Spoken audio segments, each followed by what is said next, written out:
మీ నలుగురు చెప్పేది కదా ఇది ఈ పాలన బందిపోటు పాలన కాదా? బందిపోటు పాలన కదా? భూ కబ్జాలు చేసిన నా కొడుకులు బందిపోటుతో సమానం, బందిపోకులతో సమానం, జలగంతో సమానం. ఇటువంటి వాళ్ళకు చెక్కు పెడతారు లేదా? మీరు చెక్కు పెడతారు కదా? చెక్కు పెడతారు కదా?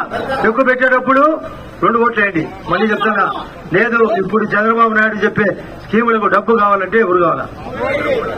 మోడీలండి సాధ్యమా? ఈరోజు మీరు టీవీలలో చూశారా? రాజమండ్రిలో గాని అనకాపల్లిలో గాని చెప్పిన మాట, ఈ రాజ్యాన్ని ఇప్పుడు ఎక్కువ హత్య చేస్తారనే డీజీపీని కూడా ఇంటికి పంపించాలేదా? ఇంటికి పంపించాలేదా? పంపించారు. కాబట్టి ప్రతి ఒక్కటి ఎలక్షన్ కమిషన్ అబ్జర్వేషన్ ఉంది, కేంద్రం అబ్జర్వేషన్ ఉంది.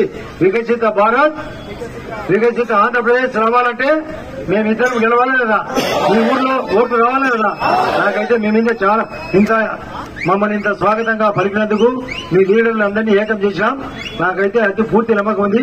దయచేసి మా లీడర్లకు కూడా చెప్తున్నాం, అందరం ఒకటే, అందరూ మీ ఊరు బాగుపడాలా, మిమ్మల్ని బాగు చేసే బాధ్యత. పాత కొత్త కలిగత అందరినీ ప్రేమపూర్వకంగా చూస్తూ మిమ్మల్ని కలుపుతూ మేమందరం మేము పరిగెత్తుతూ మిమ్మల్ని పరిగెత్తిస్తాం. మీ పల్లెల భవిష్యత్తు కాపాడతాం. ఆ స్టీల్ ఫ్యాక్టరీ ఏర్పాటు చేస్తాం. ఇది ఆయన జేఎస్డబ్ల్యూ.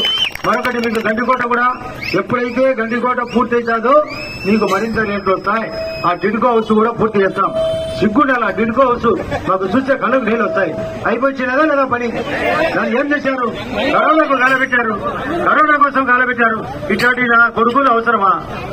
ఇట్లా నా కొడుకులు మీకు పాట ఏంటంటే కావాలంటే వీళ్ళని ఎంత తిట్టే తక్కువే.